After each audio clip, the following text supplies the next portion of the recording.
I found myself coming to God day after day after day with the same confession.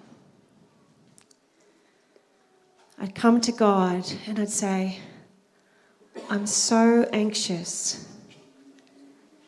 Lord, if I really trusted you, I wouldn't be anxious.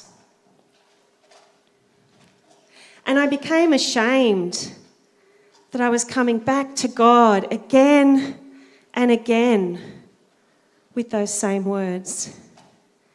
And I wondered, was God disappointed in me? And I wonder how many of us feel like that if we really trusted God, we'd be walking around with a spring in our step, always joyful. But instead, disappointment, grief, illness, they cripple us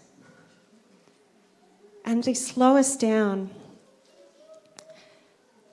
But God reminded me of Jesus in the Garden of Gethsemane. And in Matthew 26, it says, he began to be grieved and agitated. Then he said to them, I am deeply grieved, even to death. Stay here and keep awake with me. And Luke adds to this. He says, in his anguish, he prayed more earnestly, and his sweat became as drops of blood falling to the ground. So here is Jesus with human emotions, intense human emotions. Here's Jesus, the example of what we're supposed to be, perfectly human. And he is experiencing emotions so deep, so real, that he gets to the point of sweating blood. And here's Jesus coming before God with these emotions. And he isn't saying, Father, forgive me for having these emotions. He's saying, Father, strengthen me. He's bringing himself honestly before his Father, laying it all out. And I also was reminded of Psalm 23. I love Psalm 23. I know everyone loves Psalm 23, but it's awesome. And it talks about a good shepherd who never leaves us, no matter what dark valley we walk through. And often in Hebrew writing, the very middle verse, the very centre of something, is the most important point. It's the climax. And in Psalm 23, that central verse is this: even though I walk through the valley of the shadow of death, I will fear no evil, for you are with me. That idea that God is with us is so powerful. And so with this in mind, I came back to my knees before God with my anxiety. But this time I said, Lord, I'm in the valley. And you know I'm in the valley. And I could be here a while because I can't see my way out. But in that moment, I started to celebrate the unwavering presence of God, a God who was with me. And so still anxious, still sad, but everything had changed because I knew that I was not alone. And it brings to mind one particular memory which really forms my image of God. And at this point, It was only a couple of weeks since my husband had left, and I wasn't functioning. You know, if I'd been hit by a bus, I would have taken time off work. But this was a really different kind of bus, and so I was still walking and still talking and still trying to do my work.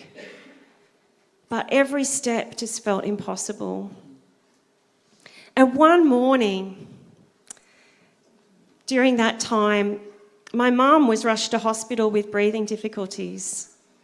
And I received a message a little later saying that it was actually heart failure. And that same morning, I received an email from my boss telling me that the report that I'd submitted the day before wasn't good enough. But she used much stronger words. And so all of a sudden, here I am. My marriage is over.